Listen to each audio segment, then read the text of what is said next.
ये है मेरी ड्रॉ माई लाइफ वीडियो। आज मैं तुम्हें मेरी ज़िंदगी की हसीन दास्तान सुनाऊंगी अपनी ड्राइंग्स का प्रदर्शन करते हुए, क्योंकि ये वीडियो तुमने सबसे ज़्यादा रिक्वेस्ट किया है। ये वीडियो 2 पार्ट में आएगी, एक बचपन के लिए और एक मेरी जवानी के लिए।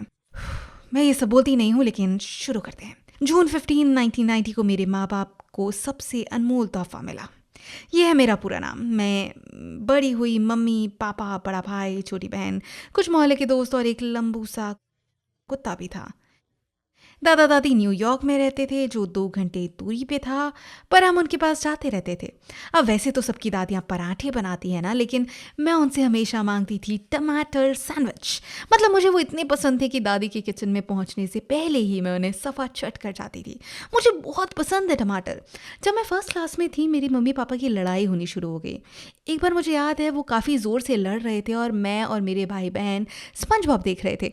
और वो वाला एपिसोड चल रहा था जिसमें वो लगातार क्रैबी पैटी बनाने के लिए पूछता रहता है और आखिर में स्पंज बॉब को बर्गर बनाने मिलता है। और उन्होंने वो टीवी पे इतने मज़ेदार तरीके से बताया था, डा डा डम डम डम डा डम, जैसे बर्गर बस टीवी से बाहर ही आने वाला हो। मैं, भाई और बहन पागलों की तरह हंस रहे थे और रुक ही नहीं पा रहे थे। मतलब इतना कि मम्मी पापा ने लड़ना बंद कर दिया, टीवी को देखा और वो भी जोर से हंस पड़े। और फिर क्या है, कार्टून की वजह से हम साथ साथ है वाला पल बन गया और वो मेरे बचपन की सबसे खास याद है। शायद कोई ऐसा समय नहीं था जब मैं निकलोडियन नहीं देखती थी। जब भी लड़ाई ज़्यादा होती थी, मैं बस रिमोट उठाकर कार्टून की दुनिया में पहुंच जाती थी। 3rd क्लास में मम्मी पापा ने हम बच्चों को बिठाया और बोरिया बिस्तर बांधने को बोला, क्योंकि हम शिफ्ट हो रहे थे, वो भी किसी दूसरे शहर में। मतलब नया मोहल्ला और एक नया स्कूल। जहाँ पहले मैं सबको जानती थी, वहाँ अब मैं किसी को अपना दोस्त नहीं बुला सकती थी। सबके पहले से ही ग्रुप्स बने हुए थे और मैं बस अकेली बैठी रहती थी। एक दिन स्कूल के बाद तूफान आया और बिजली की वजह से लाइट चली गई, तो निकलोडियन ने भी मेरा साथ छोड़ दिया था। उसके बाद मैं आंसू नहीं रोक पाई। तभी दिमाग में एक बत्ती जली और एक शानदार आइडिया आया। अगर मैं कार्टून्स देख नहीं सकती, तो मैं खुद अपने कार्टून्स बनाऊंगी। मैं बहुत सारे आइडियाज़ ड्रॉ करने लगी, खुद की एक अलग दुनिया बनाने लगी।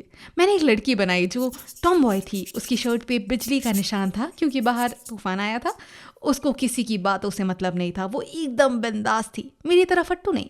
और उसकी एक दोस्त भी थी, इनका नाम मैंने रखा केट एंड किट। मैं दिन भर में जब भी मौका मिलता इनकी कहानियां बनाती रहती। यही लोग मेरे असली दोस्त बन गए थे लंच टेबल पर। और फिर एक दिन इतने इंतजार के बाद एक लड़की मेरे पास आई और पूछा, क्या कर रही हूँ? कार्टून बना रही हूँ। मैंने उसे दिखाया और एकदम से उसने मेरी जिंदगी बदल दी, ये बोलकर कि अगर ये कार्टून निकलोडियन पे होता तो मैं पक्का देखती। ये सोचकर आज भी रोंगटे खड़े हो जाते हैं। बस तभी से मैंने सोचा कि मेरा सपना है अपना खुद का शो बनाना निकलोडियन के लिए। पर जैसे ही मेरे कुछ गिने चुने दोस्त बनने लगे, मेरे मम्मी पापा ने मुझे फिर से बिठाया और बोला, हम शिफ्ट हो रहे हैं फिर से। मैं फ़ोन पर अपनी दादी को बताते हुए बहुत रोई। उनको इतना बुरा लगा कि वो खुद हमारे घर के पास शिफ्ट हो गए। कम से कम वो तो पास थे अब। और फिर से वही स्कूल में अकेलेपन का रोना। लेकिन एक दिन खाते वक्त एक लड़की अचानक से मेरे पास आई और पूछने लगी, क्या तुम टमाटर का सैंडविच खा रही हो? और मैंने कहा, हाँ। वो मानी ही नहीं।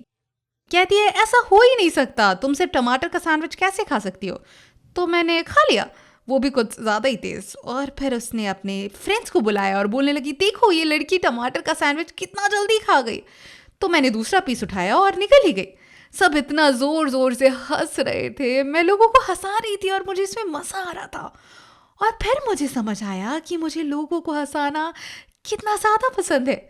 उसके बाद स्कूल में मैं दोस्त बनाने और अटेंशन मिलने में इतना उलझ गई कि किट और कैट और अपना खुद का कार्टून बनाने का सपना भूल ही गई।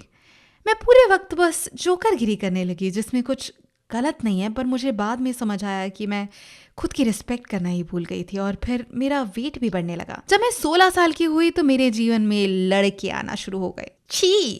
एक बार मैं एक दोस्त की पार्टी में गई जहां 2 लड़के रैप बैटल कर रहे थे।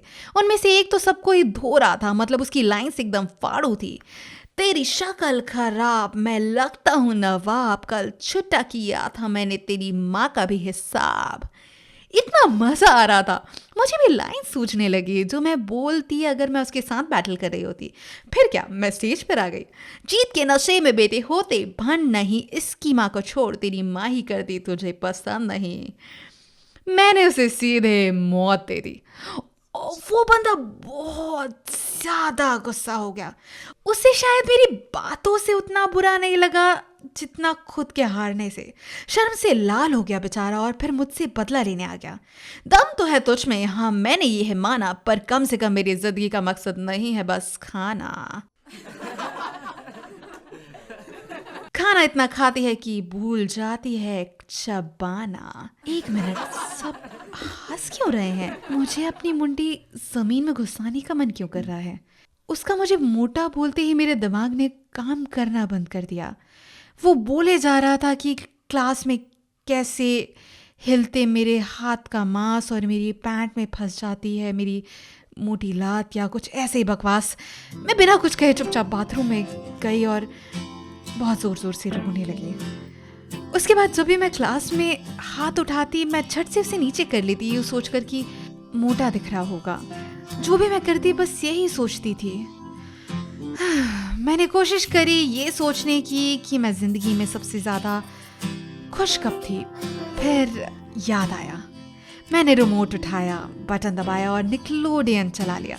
और मेरा जो कार्टून बनाने का सारा जुनून था वो वापस आ गया। तो मैंने लिए बहुत सारे पन्ने, 20 पेंसिल और उस बेवकूफ़ लड़की की वजह से मुझे मेरा सपना वापस मिल गया और मेरा कार्टून बनाने का जुनून फिर लौट आया इतने सालों बाद। मुझे अपने दोस्तों को हंसाना तो फिर भी पसंद ही था, पर मैंने उनको हंसाने के लिए खुद का मजाक बनाना छोड़ दिया था।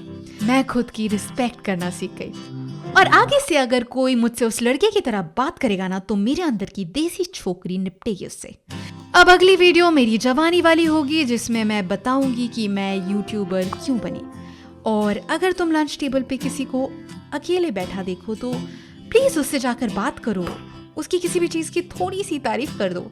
एक कमेंट भी डाल देना नीचे तुम्हारी खास मेमोरीज का, बिल्कुल जैसे मैंने बताई। बाय।